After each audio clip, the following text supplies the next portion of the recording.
Some of our friends are still arriving.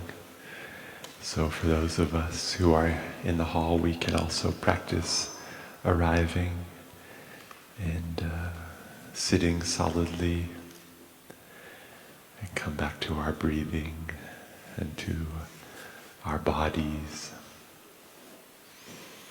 and being aware of whatever is happening right now, what we're experiencing.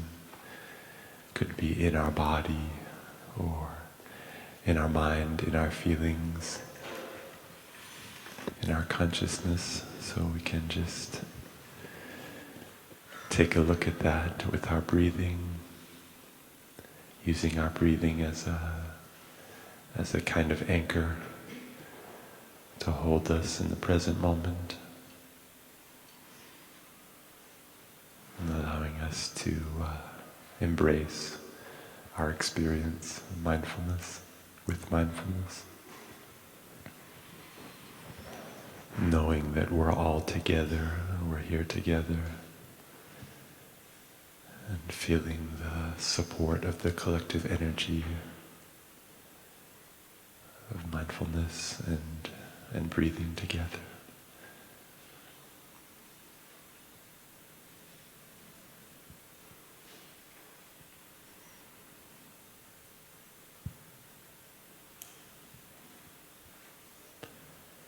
Allow yourself to relax into the chair or the cushion.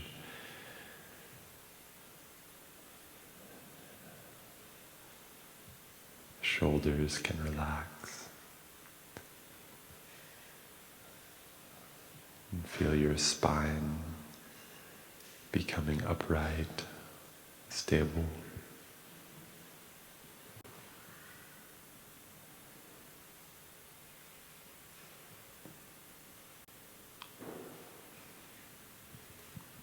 Okay, just continuing to practice like that and enjoying our breathing, embracing our experience, maybe smiling a little bit, if that feels good. We have 3 sounds of the bell. We can take 3 relaxing and natural breaths for each sound of the bell. 3 full breaths for 9 breaths as we listen to the sound.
Dear respected teachers, dear beloved community, thank you for being here, for joining us for the Q&A question and answer session today.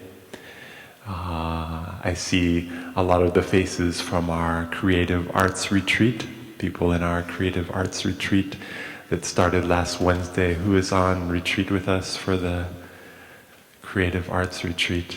Yeah, thanks for being here. And I think there are some folks, some people that are here today for the day, for our day of mindfulness. This is a community day also. We invite everyone to join us from all around to come and be present with us on Sundays. So who maybe is here for the day of mindfulness, just coming for the day? Yeah, wonderful, welcome. So it's really great to have everyone here together, and I can speak for myself. I've really learned a lot in the Creative Arts Retreat. It's been very deep, very powerful is a word that I would use. Also healing, exploring creative process as a means for healing. So we have we have our panel here. We have brothers, two of our long-term lay brothers, practitioners, and Sister Taegyam is here, sitting next to me. Two monastics. So I will just briefly introduce them, if that's okay. On my far left is Bruce Nichols, and so we can say hello to Bruce. Welcome, Bruce, to our... Bruce Nichols has been practicing in our community as long as I can remember, but I don't know for a long time, and lives in Connecticut and is a member of our order of Interbeing. So I found out yesterday from him that he also does some nonprofit work and supporting some schools. One of the projects that he works on is a school in Ladakh. So I was happy to hear that. That's one of the things he does. And sitting next to him is Brother Michael Donnenfeld, who's originally from, I know a little more about Michael, but he's originally from Michigan and has lived in Hawaii for a long time, where I met him in Hawaii. My mom was living there for a little bit, and he's also been practicing for quite some time in our tradition. I don't know if it's at the 20-year mark yet or not. Yeah, 23 years, so that's great. A lot of experience. And has been teaching one of the workshops, the watercolor workshop. I'm very happy to have him with us. And then sitting next to me, Sister Taegyam, Sister True Vow. Very happy to have her presence on the panel. She's been supporting Blue Cliff community for a long time, as long as it's been here, I think. And she is the abbess of the community also. And so very grateful to have her presence and her experience with us. And one thing I especially grateful for is her musical inspiration and sharing that with the community. That's something I value. So I am Brother Fulfillment, Brother Fabman, and I've been at Blue Cliff for about 4 years. Before that, about 5 years in Plum Village. And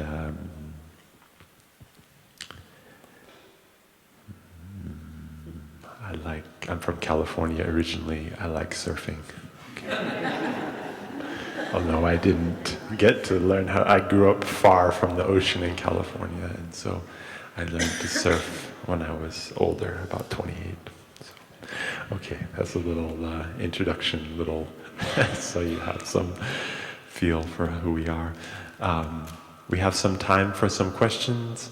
The organizers asked me to finish by 11:15, so it gives us just about an hour.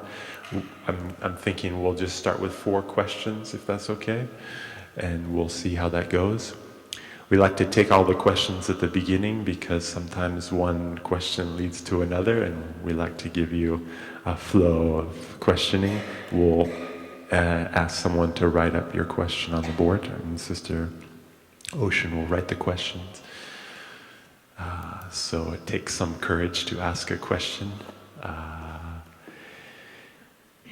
and it can be very beneficial, though, if you take a second to look deeply inside and see what it is that you would like to understand better about yourself, your own practice,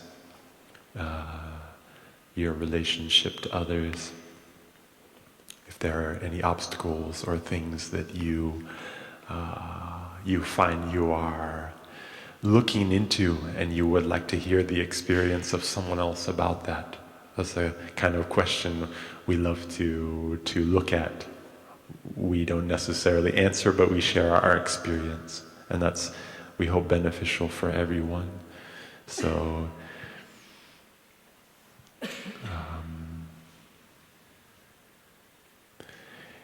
you can take your time to share your question, but knowing that it also doesn't have to be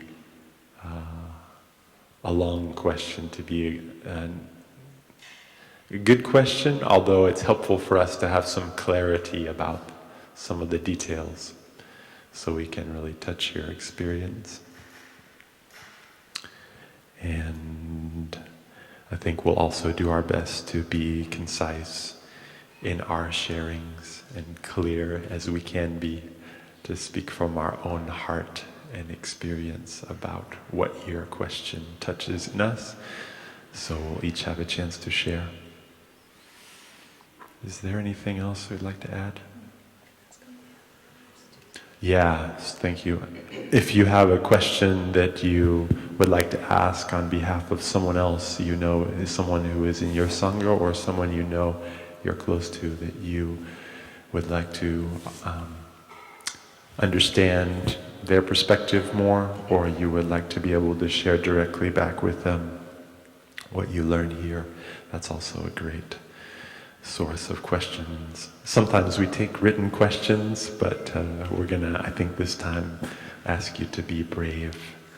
And someone will bring around a microphone. I believe it's Brother Ngokong. He has a microphone in the back.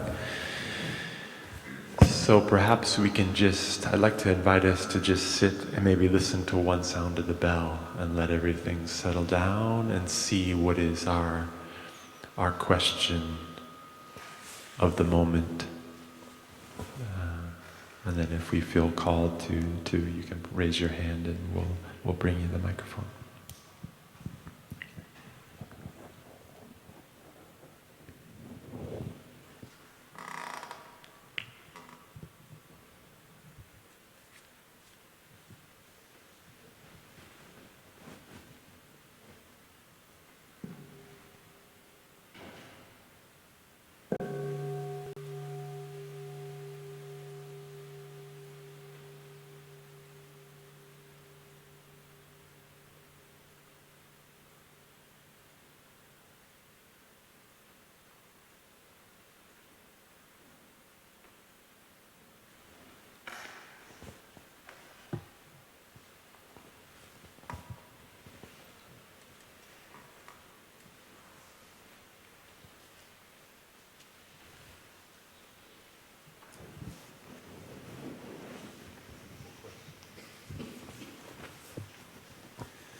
Dear respected teachers, dear beloved Sangha, my question is about the teaching of the Dharma, and I would love to hear about the experiences of the panel of teaching and the moment when they became teachers, if you are teachers, and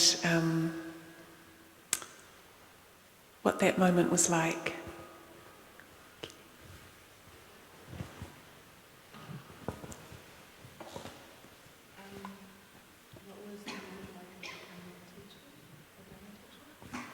Yes.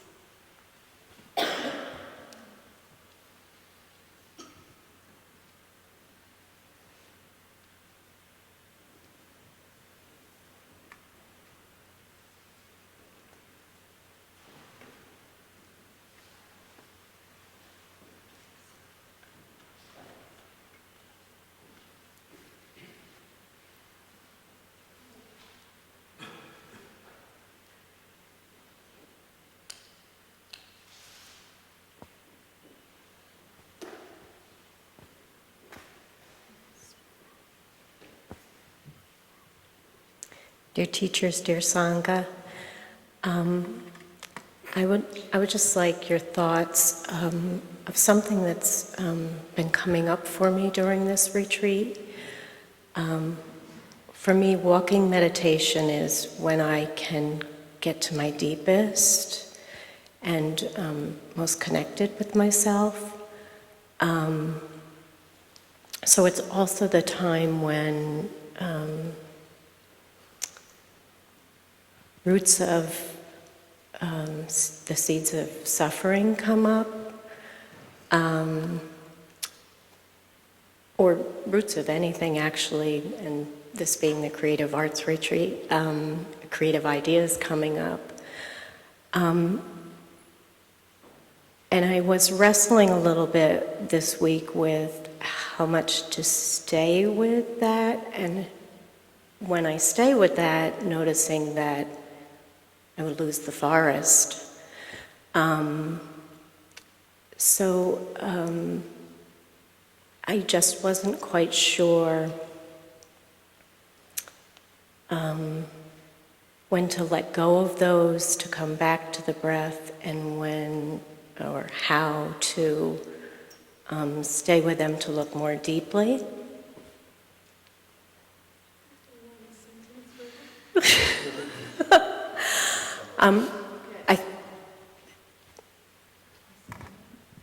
I think just your thoughts on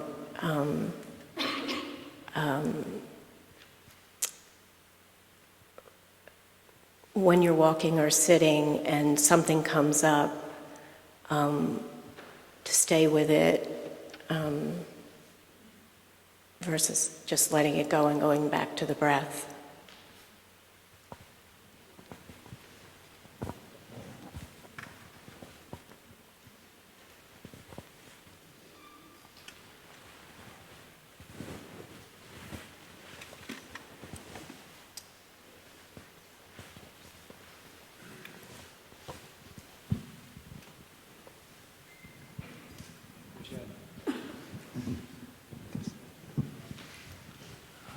My name's David. Hello, respected Sangha. When I first practiced, I had a thought, and I'll tell you what the thought is. And I've heard it asked or spoken at sittings in the Boston area, and it kind of goes like this. Well, it's easy for monastics to do because you don't live in the real world. But I've come to, as I come to retreats and speak to monastics and see how they live and realize, look, I don't want to make it more profane than it is, but running monasteries is a multi-million-dollar affair. And there's thousands of people, and thousands of people's health and safety involved. And this one monastery is also, it manages a lot of people, a lot of details, a lot of particles. And if things go wrong, things can go very wrong. My question, there is a question at the end of this. Maybe not, but what's the difference? What's the difference managing as a practice, mindfulness of management of people and money and particles, the difference in this and the difference in non-this kind of world? Does that make sense? Like, it's a big business running all these things. It's a huge business, and it's not, so how do you do it? Could you maybe No. I know, sister. Could you bring it to more on a personal level? What would that mean to you? Yeah, I How can to do that. translate that into your personal question? Certain things are difficult when facilitating a sangha or a city. It's just difficult because the outside world comes into this world. And this world is a different type of experience. It's the experience of sharing from. Help me out, yeah.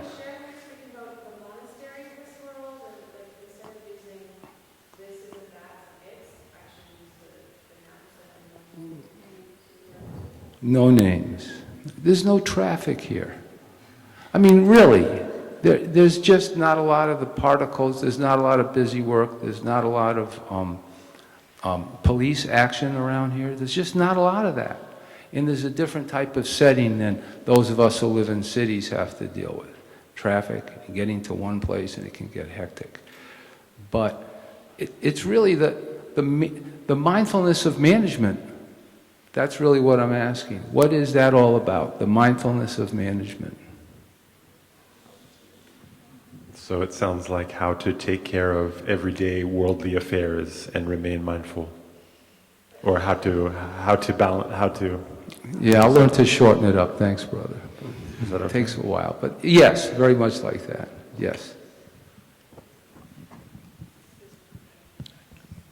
I think he was using the comparison to get to the point of the question, which is just how to manage everyday worldly affairs and not get lost in that, but just can that be a spiritual endeavor as well? Yeah. I know David, so maybe there's some wavelength. We got some wavelengths, so thank you.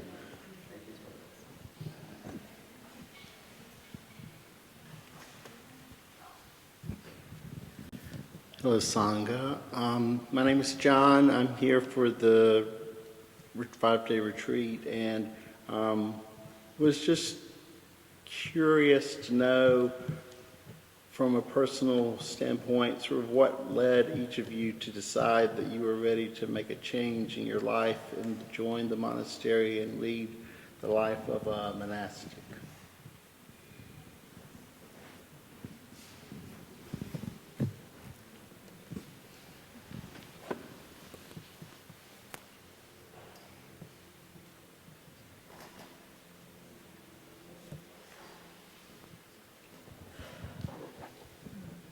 If John doesn't mind, maybe we can open up that question a little bit, because our two brothers, Bruce and Michael, are quite committed to the practice on the path as Order of Interbeing members, and that's also a conscientious step in making a deeper commitment.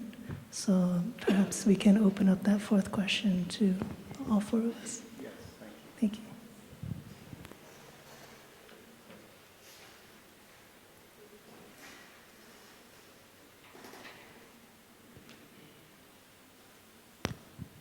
Okay, thank you very much for your questions. We can come back and relax and listen to the sound of the bell, and then we'll let the panel share what they have to share.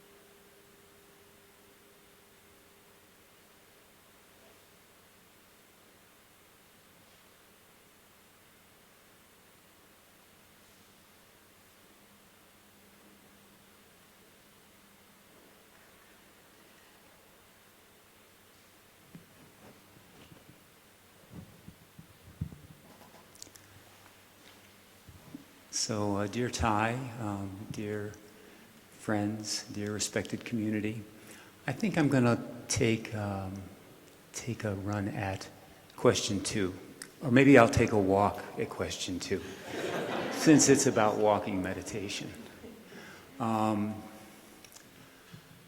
I love to do walking meditation, and I've been doing it.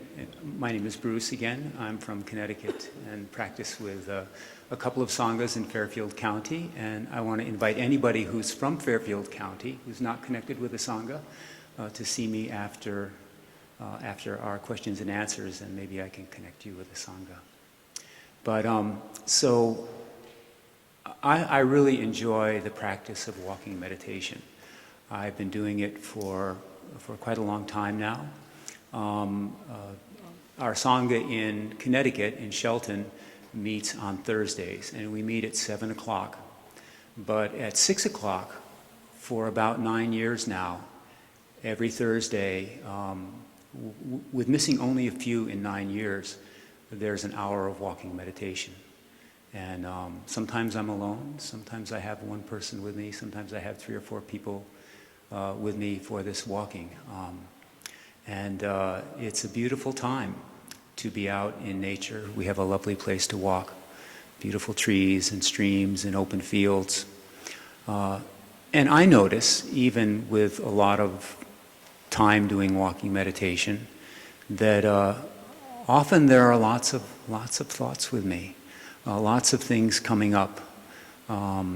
Sometimes some spaciousness, but often there's just, it seems like my mind hasn't really stopped where it was when I started walking. Sometimes it'll take, 45 minutes for me to find some moments of really settled walking. It's a little different when we come to the monastery here, and I find myself stepping into that quiet place very easily. So, what do we do when there are thoughts in our walking, or actually in our sitting, or any time? I mean, how are we mindful with what's going on in our awareness in any moment? I think is sort of a bigger question that touches on the question about walking meditation. And the first thing that we need to do is just be aware of what's happening. Be aware if there is quiet. Be aware if there are pleasant thoughts. Be aware if our attention is in our environment or a more interior experience. When there are thoughts that we want to pursue, I think we have a couple of options. If it feels like it's really a place of deep looking and a place to explore, depending upon the circumstances of our walking, we might actually stop for a few moments and put some space around that by breathing a little bit, checking in with that, and then recognizing it. We don't necessarily have to resolve what's going on, but just knowing what's there. Often I think, for me, the deeper experiences of transformation don't happen in that moment when they present themselves, but they happen after, when I'm not expecting it, and some insight will come. I think it's the same when we sit. When we sit, there's times when our sitting is very quiet and very gentle and silent, and there are other times when our sitting is just full of activity. What I've been trying to do in my practice is be accepting of whatever my experience is in that moment. Sometimes that can be a challenge, because sometimes our experience in that moment is an experience that we don't want to be having.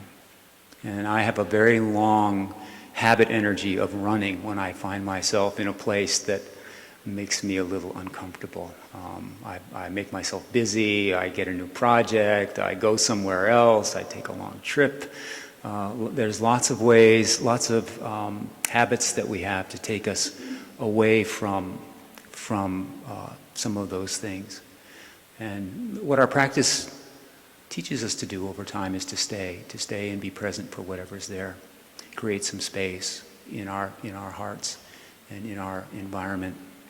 But the other thing that we also, for me, has been a very huge gift of this practice is the ability to be okay with whatever I'm experiencing. I'm not always there. Sometimes I'm not okay with it, but I know that that's what I want. I want my aspiration is to be okay with whatever's happening, without any need to necessarily solve it in the moment, to escape from it in the moment, but just to be there. And all of the techniques, all of the things that we learn in this practice, coming back to our breath, making gentle steps, allowing our attention to recognize what's happening, whether we're sitting or walking or washing dishes or washing our hands. If we, as we get to become more familiar with our practice, we'll find that those opportunities will be there more. I don't know if I've answered your question directly, but I hope I've put some of my experience into what you were asking. So thank you.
I'll choose number 1.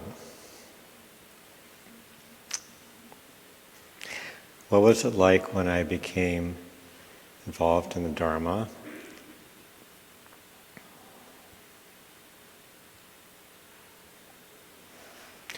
I was 21 and I was doing yoga.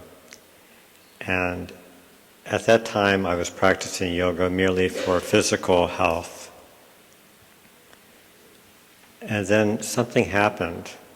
I was doing some type of total relaxation on my back on the carpet. And I felt that my thoughts began to move. They weren't just my thoughts, they were just a flowing river. And there was the first experience of emptiness that I had was very pleasant, and I realized, wow, this is great. This must be what they call meditation. And it wasn't until 1993 when I ran into our teacher, dear Thich Nhat Hanh. At that time in Chicago, there were a lot of teachers present. It was a conference called the Parliament of World Religions. I went to many lectures, and I think maybe on the third day I went to a lecture by our teacher, Thich Nhat Hanh. And everything he said just was so practical. It was just like connecting all the dots in human existence. I remember the simplicity, I remember some of the teachings, but one thing in particular he said, when there's young people on the street aimlessly following maybe the path of being on drugs or selling their bodies for various means, the most important thing to do is to connect them with their ancestors, with someone in their life, someone in their bloodline that was a meaningful inspiration for them. Could be a grandfather or a grandmother, maybe skipping another generation back to the great-grandparents.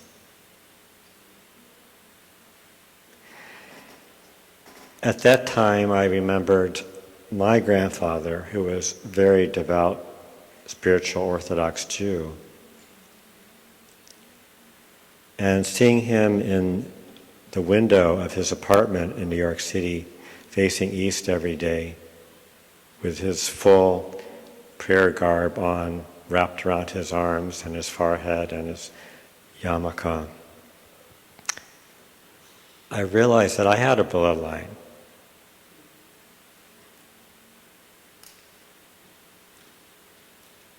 And then as I began to read Thay's books, I thought, what a wonderful treat to treat myself to study this teaching, to study the teaching of the Buddha, this ancestral path, all the way back to the Buddha.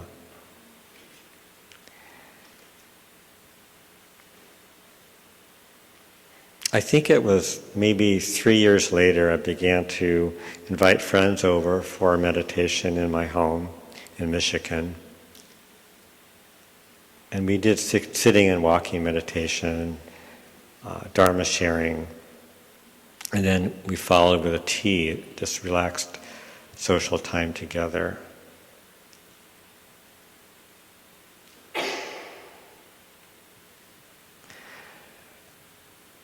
The Sangha, I'm sure, benefited a lot of people, and I know what it did for me. It created a sense of community in my life, a sense of meaning and a sense of purpose, a family that was perhaps thicker than my blood family, more supportive.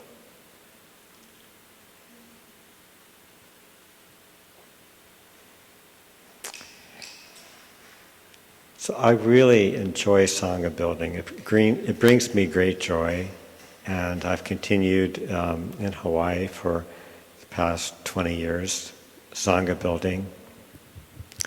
And now I'm spending more time here in New York State, in the city, and at Blue Cliff, and my family is growing larger, and I'm so happy.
Okay, because I know David, I'm not going to answer his question.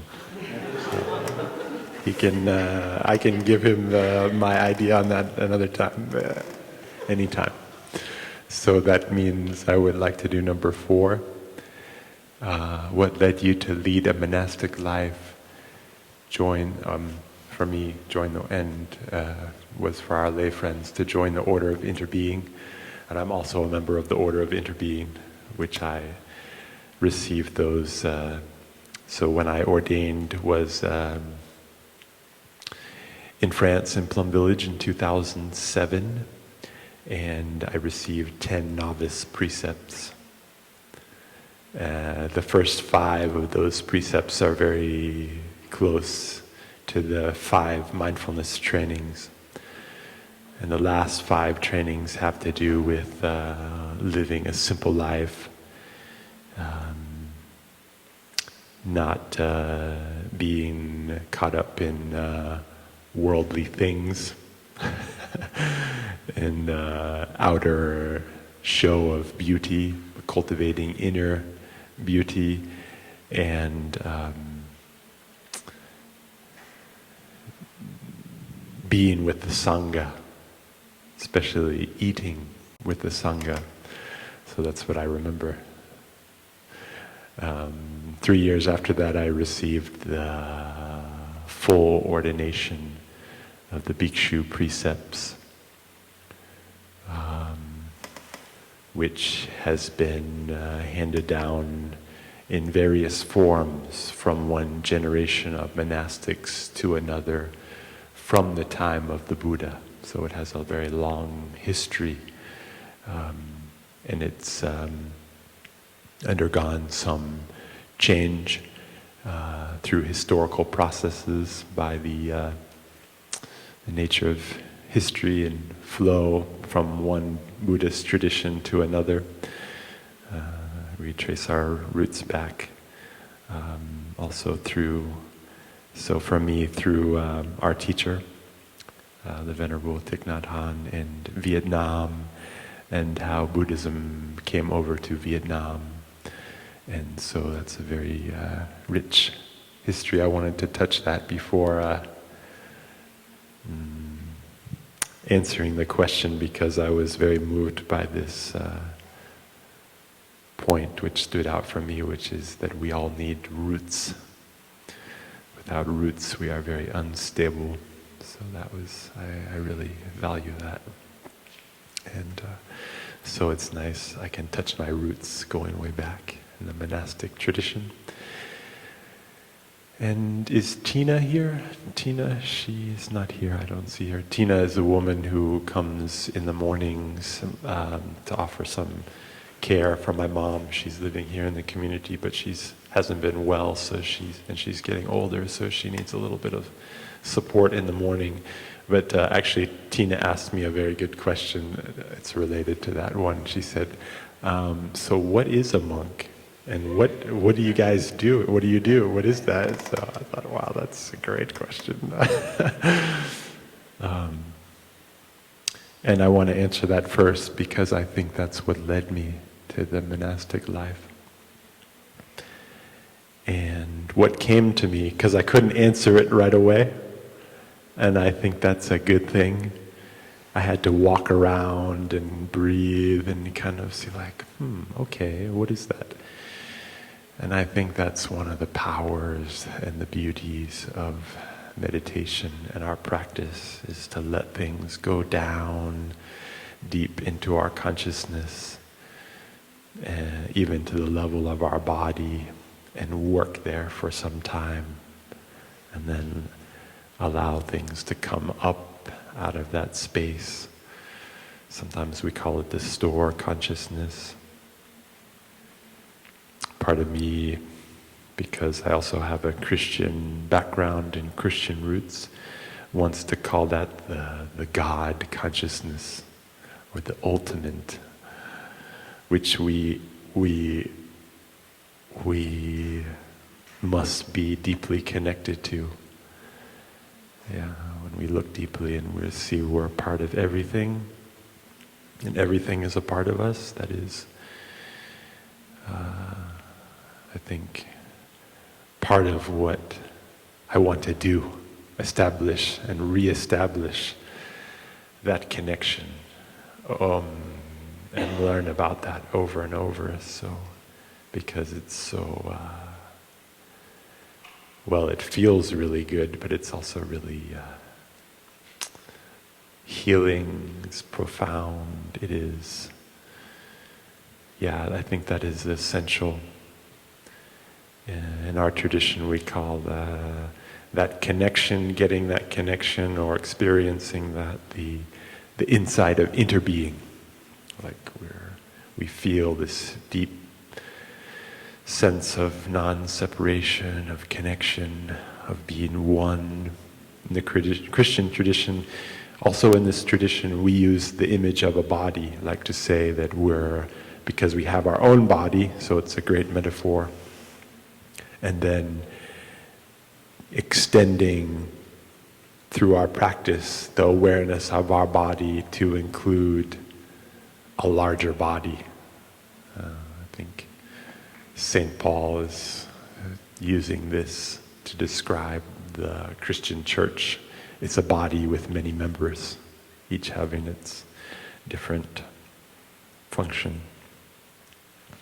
So that's also really important for me to be part of that body and to let that happen. You could call that practice practice of meditation, but for me I also like to use the word prayer. Also reminded of Paul, St. Paul, who also at one point writing a letter to one of the churches, I don't remember where it is, but he said that we should pray without ceasing, continuously. And for me, that is, in our tradition, it would be something like cultivating the mind of love, the energy of understanding and compassion through mindfulness. And when should we do that? Well, we should do that whenever we can, whenever we have the energy and the conditions to do it, which is all the time. So that's why I became a monk, so I could do that all the time. And I could put other things to the side as much as possible. But it doesn't, I think it's not about rejecting life or rejecting doing things. Because for me, kind of the energy of prayer is to infuse mindfulness and presence and love into simple everyday actions. And I was walking here this morning to the hall, and my sister reminded me of a beautiful practice because she was holding a cup of tea, and then she stopped and said, "Oh, and because you're there, I am reminded of Thai and his teaching about drinking tea." And he said something like, I'm quoting her, something like, "Drinking tea being time," or something like this. No, not quite right. It's okay. Taste of time. Taste of tea, taste of time. But I thought that was very, very beautiful. But what I took away from that is how a sense of the divine or the profound can arise from a simple thing like tasting our tea. And what do we have to do? We have to just set aside time to do that. She was saying how she was walking and drinking the tea, and so it was hard to be fully present for the tea. And so I think that's very simple, good, practical. I'm reminded of we should be practical up here, so just do one thing at a time. And then it can be very deep, and that is another reason that I wanted to become a monk, to do that. To have the time and the people also around me to help remind me that that's the way, that's a good way to do things. So we're all doing that together, and that helps a lot. So I hope that's simple and practical enough for us. Thank you for letting me share. Thank you for your listening and your attention.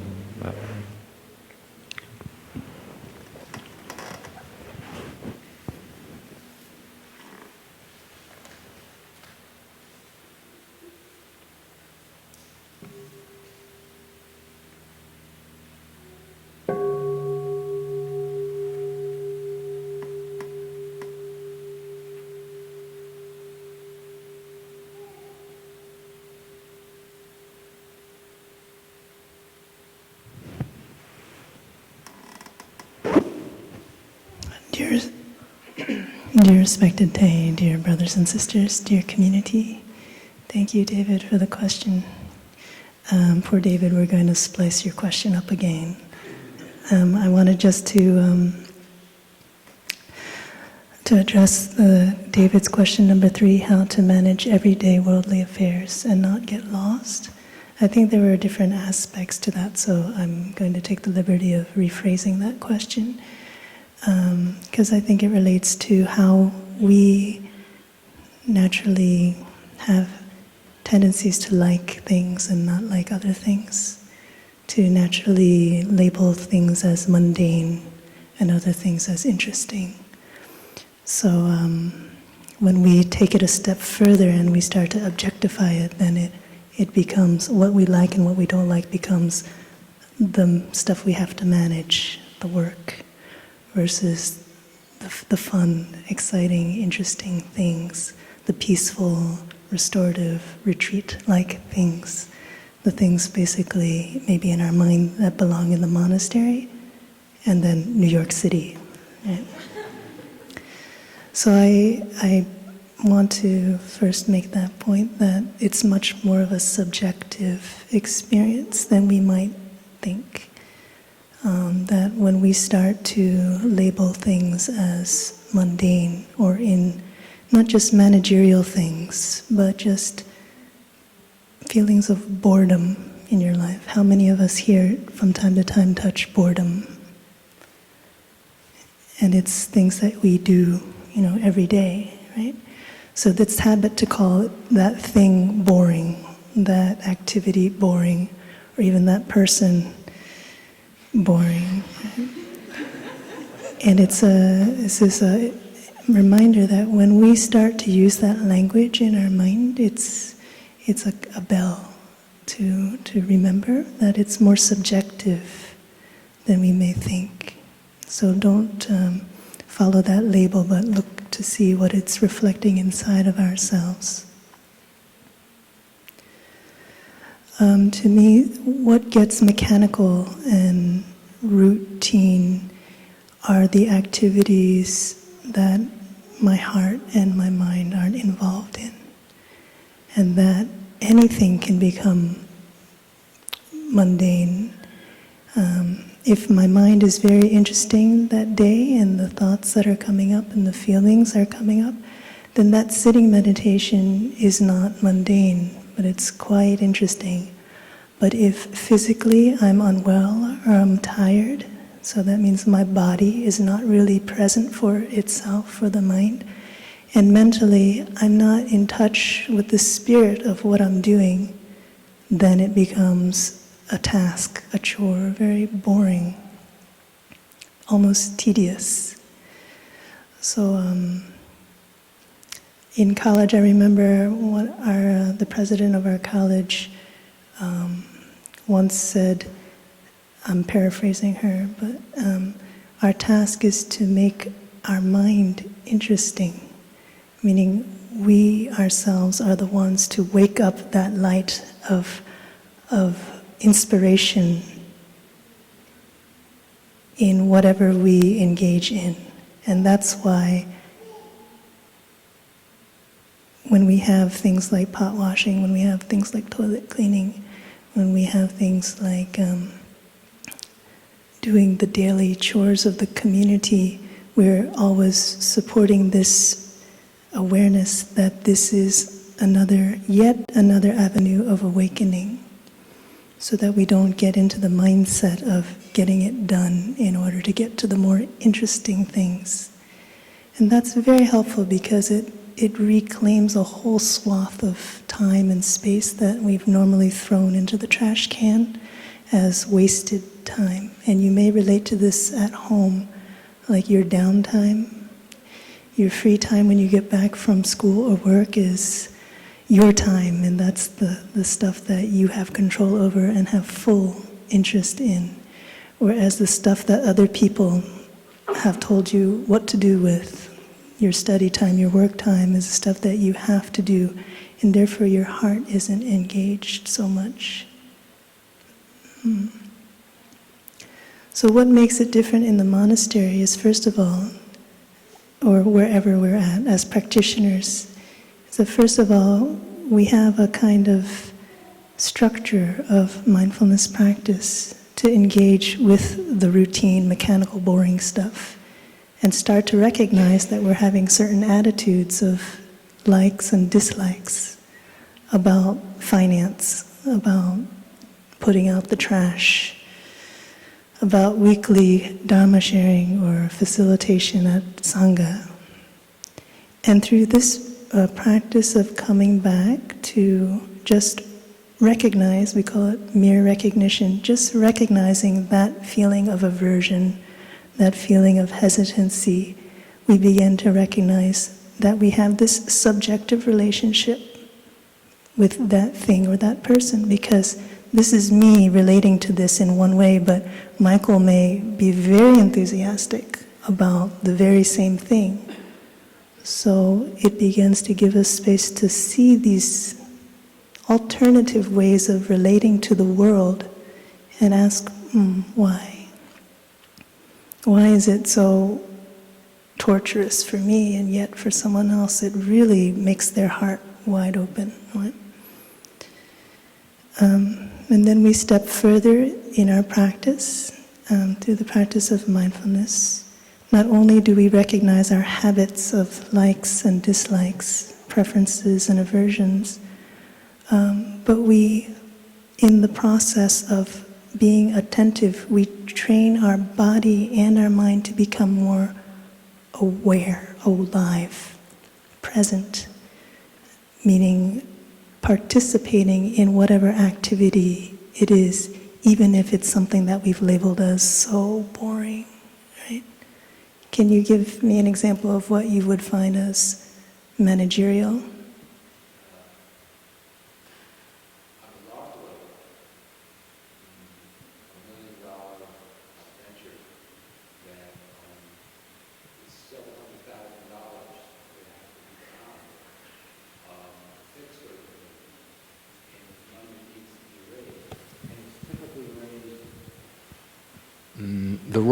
It's typically raised the wrong way, so that the people end up not paying, so the people who do pay end up paying more. But on a really mundane level, I mean, getting tires replaced, and then they go flat, and you bring them back, and you bring them back, and you bring them back, and you gotta pressure gauge. And just after they were fixed again, you take that tire pressure here, the parking lot, just saying, you take your tire pressure up there, and 3 of the tires are now low again. And it's like, what do I do? I'm angry, I'm frustrated. It's like, it's like, this is kind of bothersome, because it's frustrating. So, not everything is like this in my life, but this is like the fly that's buzzing around, and it's like, it's a block. It's a block for me to deal with this again, but it has to be dealt with. And I could deal with it by just paying $1 and filling the tires up every week. I'm not paying, I don't want to do that. But they have a responsibility to fix or to give me a product that works. So there's 2 different ones. One's easier to run away from, really, than the other. It's funny, the large one's easier to run away from, but the small one, you can't, because you got to fill your tires up if you want to go. So that type of, how do you manage that? How do I manage that? And manage myself managing that. Thank you, David. So that gets to the deepening of our practice. As we become aware of our preferences and our relationship, we become more trained to stay present for those preferences or those dislikes. It's a real training, and that's why I always so deeply appreciate the wording of our 5 mindfulness trainings, right from the title we see that this is a process. Mindfulness is a practice, it's a path, right? So it's not a state of mind per se, but a whole process. In this process of being present, we become more aware of what inspires us and what doesn't inspire us. And that's what, now we get to the heart of what makes something alive for us. As artists, there is often this spark that comes that we feel extra joyful. It's kind of like it's a mark that we place on that piece of work, whether it's music or a visual art or movement.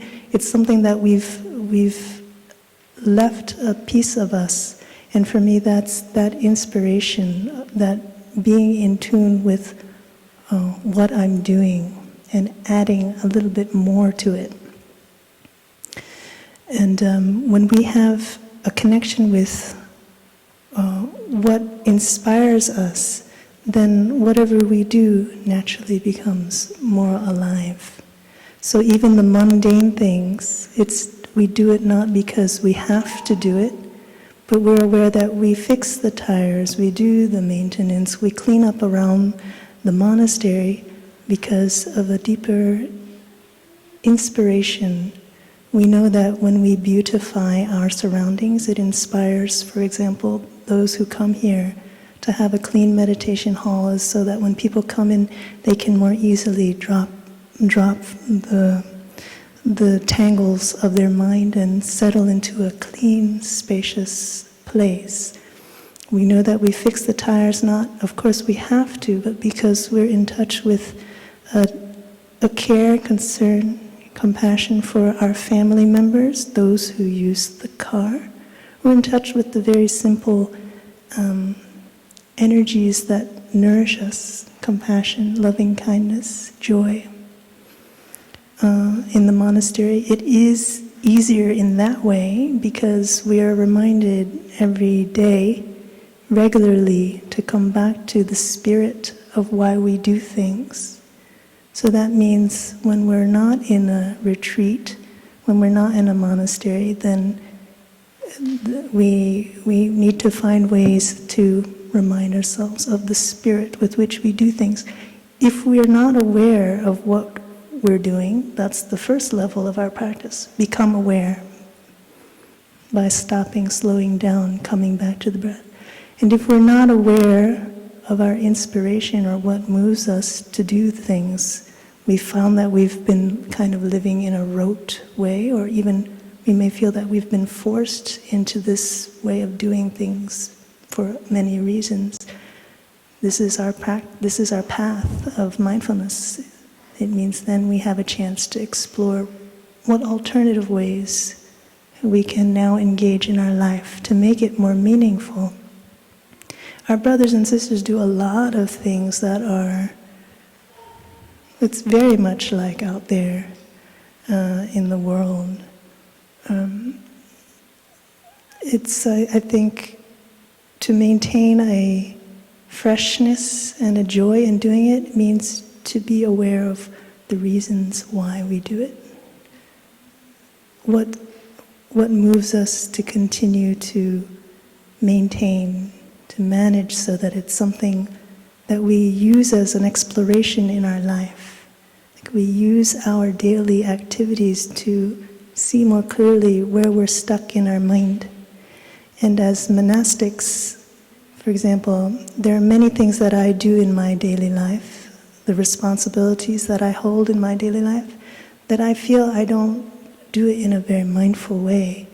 And when I see my brothers and sisters in different ways approaching that matter differently, or having a reaction to the way I do things, it gives me pause and opens up another door.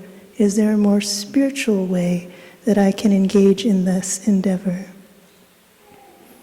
And most of the time there is.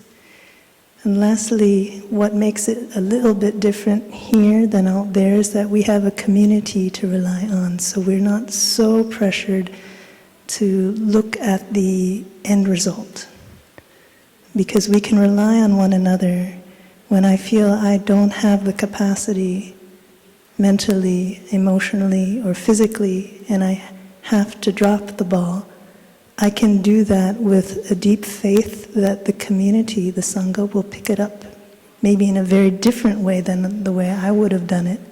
But I have faith that it will be held and carried. So the lesson learned from that is to how we can tap into social and spiritual support wherever we're at.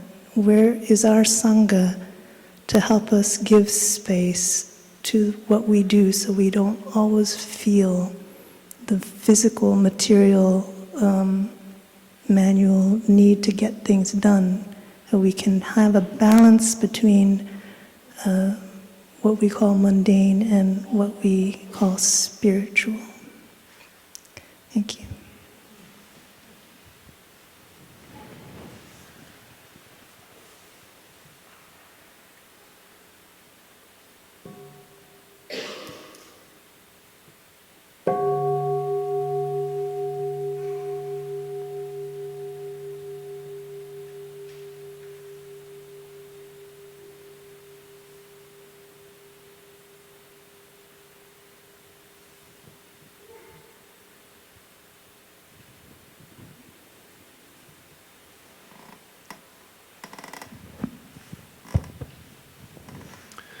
So thank you, everyone.